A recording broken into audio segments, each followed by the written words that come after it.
CPR हो या first aid हो या फिर बेसिक लाइफ सपोर्ट हो, मतलब हमारा क्या रोल है? हमारा रोल है कि किसी भी कोई गिर गया है अनकॉन्शियस होके, अचेत होके गिर गया तो उसको बचाना है, ठीक है। तो उसको हम क्या बोलेंगे, बेसिक लाइफ सपोर्ट, कि हम एक बेसिक सपोर्ट दे रहे हैं उसको, हमें ट्रीटमेंट नहीं करना है यहाँ बैठ। तो ट्रीटमेंट जैसे एम्बुलेंस हो गई या कोई मेडिकल पर्सनल आ रहे हैं तो वो आएंगे, तब तक हमें क्या करना है, अगर कोई पेशेंट हमारी नज़रों के सामने कोई गिर गया तो हमें क्या करना है, ये देखना, ठीक है। तो जैसे कोई एकदम से हमारे सामने गिर गया, मान लो ये गिर गए, ठीक है, तो गिर गए तो सबसे पहले जाकर के क्या देखना है, सीन सेफ देखना। पहले सीन सेफ बोले तो जगह सेफ है या नहीं, भाई हम उसको बचाने के लिए तो जा रहे हैं, खुद भी अगर हो सकता है हम खुद, जैसे मान लो कि पानी में गिर गया है, साहब को तैरना नहीं आता फिर भी जंप लगा दी उसको बचाने के लिए, यूजलेस हुआ ना। तो पहले सीन सेफ भी देखना है। जैसे कोई पानी में डूबा हुआ है, तैरना नहीं आता तो हम वहाँ पे नहीं जाएंगे, पहले वो सीन सेफ देखना है खुद के लिए भी। या फिर कोई करंट लगने से गिर गया है, प्लग का वेल्डिंग कर रहा था या कोई भी इलेक्ट्रिक का काम कर रहा था, करंट लगा और गिर गया, कोलैप्स हो गया, तो हम जाकर के उसको टच नहीं करेंगे। क्यों नहीं करेंगे? खुद करंट से गया है, हमारा भी तो हो सकता है वही हाल।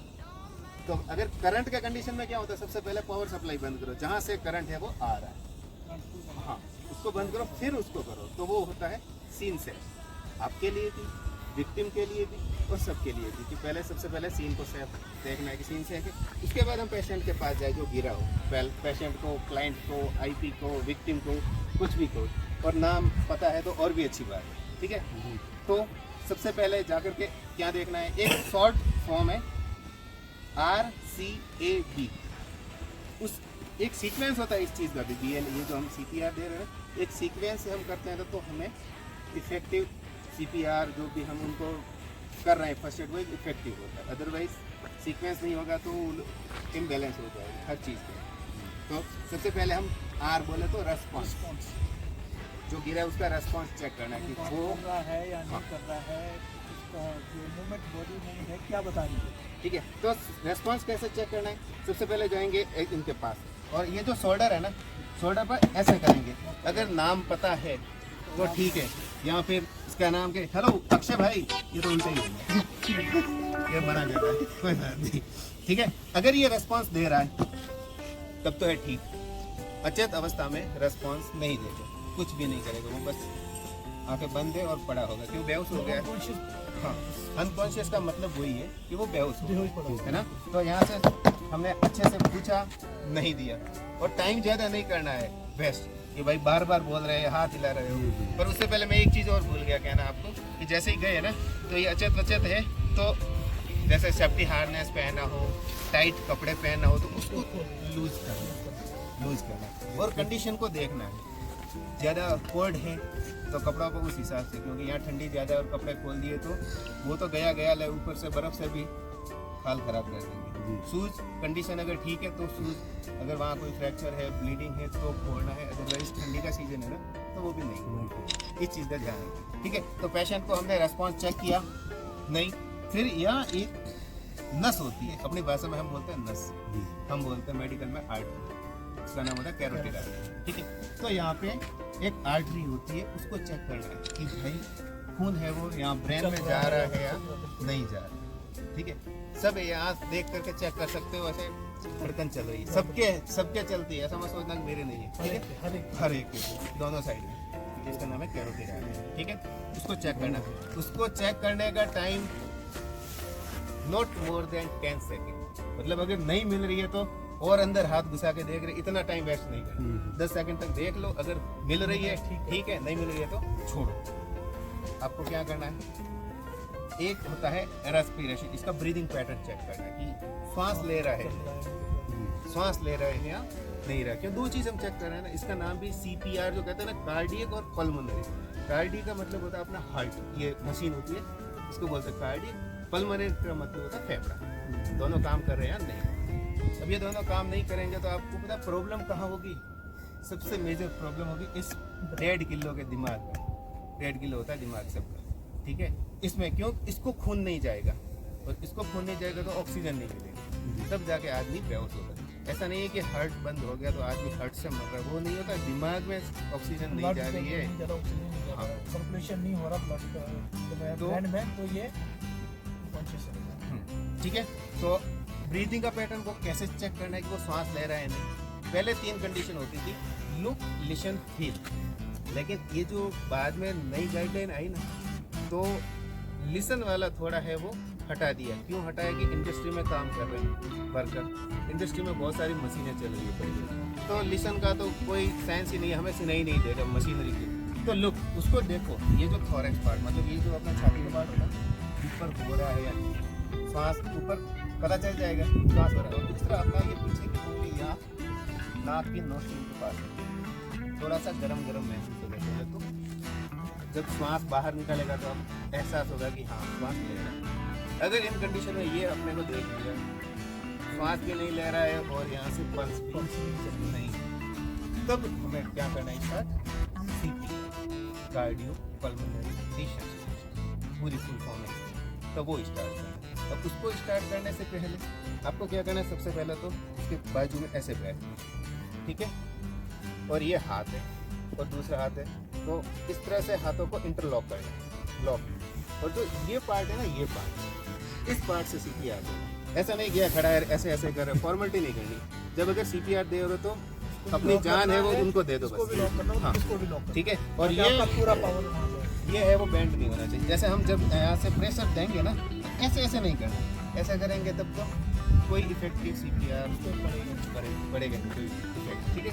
तो ये इंटरलॉक हो गया, इसको स्ट्रेट रखा, और रखना कहाँ पे, यहाँ पार्ट है मीडिया स्टर्नम। अपनी देसी भाषा में कह देता हूँ कि ये जो अपने निप्पल है ना, बिल्कुल बीच में, ठीक है, चेस्ट के बीच में लगाया, इंटरलॉक किया और धड़ाधम स्टार्ट करना है कार्डियक कंप्रेशन। अब इसकी रेट क्या होगी कंप्रेशन, 100 से 120 कंप्रेशन पर मिनट। हाँ, उसको बोलते हैं पुश हार्ड एंड फास्ट, ठीक है। हार्ड देना है, हार्ड बोले तो इसकी डेप्थ, मतलब ये कितना अंदर तक देना है, अंदर तक कितना जाना चाहिए, 2 इंच, बोले तो 5 सेंटीमीटर, पता है, कम से कम 5 सेंटीमीटर तक ये अंदर जाना चाहिए चेस्ट। और फिर push hard and fast, fast बोले तो 100 से 120 की रेट में देना है, ठीक है। फिर कंप्लीट रिकॉइल चेस्ट, मतलब ऐसे दे रहे हो आप तो धड़ धड़ धड़ धड़ ऐसे नहीं देना है, इसको एक दबाया फिर पूरा ऊपर आना चाहिए ताकि अपना हार्ट है वो खून से भरे, फिर उसका पंप हो, फिर उसको पूरा खुले, फिर आप इस भरे, फिर सर्कुलेट। इस तरह से क्या करना है, push hard and fast, complete recoil of chest, इसका सीपीआर करना है। इसका रेशियो कितना होता है, 30:2, मतलब 30 कंप्रेशन दो, उसके बाद 2 ब्रीथ देना, ठीक है। तो 2 ब्रीथ देना है, फिर 30 कंप्रेशन दो, फिर 2 ब्रीथ देना। ये होगा 2 मिनट में 5 साइकिल होते हैं। ये कंडीशन कैसे होती है, एक बंदा है तब तो आपको देना ही है, जब तक कोई एम्बुलेंस या कोई भी एडवांस केयर ना आए तब तक आपको देते ही रहना है। ऐसा नहीं है कि हमने 5 मिनट दे दिए और फिर कि मैंने दिया CPR till super specialist hospital जाए या फिर कोई एडवांस केयर आए तब तक आपको प्रोवाइड करते ही रहना है। ये है सीपीआर। तो यहाँ फिर सीपीआर कब रोकना, जब आपको पता ही चल जाए कि भाई ये तो हो गया ऊपर वाले को प्यारा, तब बंद करना है, अदरवाइज इसको कंटिन्यू रखना है। अब ये जो ब्रीथिंग दिया है इसके भी 2 पैटर्न हैं। एक तो मैंने पहले आपको बोला था ऊपर से हाइट से गिर गया तो सर्वाइकल इंजरी, स्पाइन इंजरी के चांस रहते हैं, वो कंडीशन होता है। और दूसरा नॉर्मल गिरा है। तो 2 कंडीशन में इसका जो एयरवे है ना, यहाँ से श्वास की नली है वो थोड़ी ऐसे बैंड है, तो इसको पहले तो सीधी करनी होती है। तो 2 मेथड होते हैं। अगर ऊपर से नीचे गिरा है तब तो इसको यहाँ से पकड़ा और सिर्फ ऐसे ऊपर करना होता है, इसको मूव नहीं करना। इसको चिन को इसको बोलते हैं क्या बोलेंगे, ठीक है। इसका नाम है हमारी मेडिकल टर्म में, वो आपको इतना भी नहीं है कि क्या नाम है, वो नाम का जो भी पेशेंट यहाँ जो पड़ा है उसको बचाए। तो इसको ऐसे ऊपर करना है ताकि यहाँ से और जो पाइप जो है ना वो खुले, यहाँ से नली खुलेगी। और देना कैसे, बहुत लोगों को ये नहीं पता होता कि ब्रीदिंग तो देनी, लेकिन उनको ये नहीं पता कैसे देनी। तो पहले ये नाक है ना, इसको बंद करना होता है। और ये मुंह तो खुल गया, तो यहाँ पे अपना या तो अंगूठे से ये करो, या फिर एक मास्क होता है ऑक्सीजन ये देने का, CPR मास्क बोलते हैं उसको। तो उसको यहाँ पे लगाया और फूंक मारा, ब्रीदिंग ये होता है। ये तो हुआ अगर वो गिर गया तो। नहीं गिरा है तो फिर आप अच्छे से यहाँ से पकड़ के हेड टिल्ट चिन लिप यहाँ से पकड़ा, वो मास्क वास्क लगाने का अलग सिस्टम है, ऐसे ऊपर किया और फिर उसको माउथ टू माउथ ब्रीद लेना। ये है दूसरा ऑप्शन, जगह ठीक है, जगह पे। तो वैसे ये डमी है, इसको मैं CPR नहीं देख सकता क्योंकि ये हार्ड है, टूट जाएगा। बाकी दूसरा और हमारे उधर है, तो उससे हम दे के भी बता सकते हैं किस तरह से हार्ड एंड फास्ट कंप्रेशन है और ब्रीदिंग। तो ये होता है, ठीक है। इमरजेंसी में जरूरी नहीं कि कंपनी में ही काम आ रहा है, घर पे भी, कहीं पे भी ये हम इसको इतना मान के चलो कहीं रोड पे भी ऐसा हो जाता है, वो फर्ज बनता आपका बंदे का कि यार इस बंदे की मदद करें। उस चीज़ के बारे में जानकारी होनी चाहिए। ये जानकारी ऐसा नहीं कि काम कर रहे हैं, साइन कर रहे हैं, अटेंडेंस फोटो लिया, बात खत्म नहीं है। घर पे भी, कहीं पे भी, सोसाइटी में, सब जगह ये काम आने वाली चीज़ है, ठीक है। तो थोड़ा नॉलेज में रखना चाहिए कि ऐसी चीज़ होती है जिससे हम किसी को बचा सकते हैं। ठीक है जी, धन्यवाद आपका, बहुत बहुत अच्छे से सुना मेरे को। ओके, ठीक है, अब अपना काम कर सकते हो।